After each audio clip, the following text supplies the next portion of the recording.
Trastuzumab deruxtecan, also known as DS8201, is an antibody-drug conjugate, and this drug also demonstrated very prominent activity in the phase 1 setting.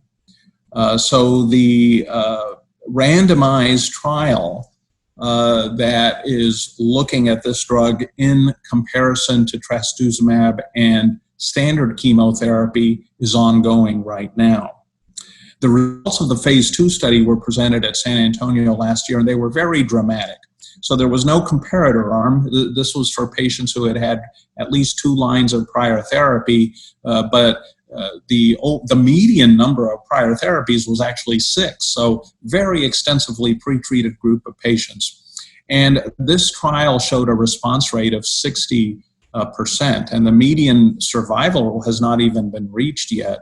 So those results were so dramatic that the FDA actually approved the drug conditionally as the pivotal randomized trial, which is comparing deruxtecan trastuzumab to trastuzumab plus chemotherapy, a physician's choice. That trial is still ongoing.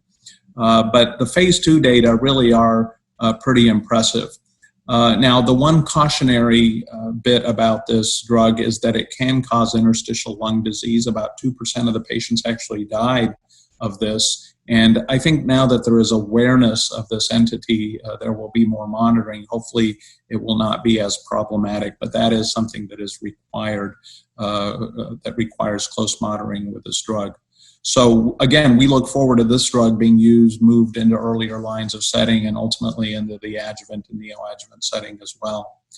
The interesting thing about this drug also is that it works in HER2 low. Patients who typically would be considered HER2 negative but express 1 or 2 plus on the cell membrane. And so studies in that area are ongoing as well. But the response rate in that group of patients is around 50%.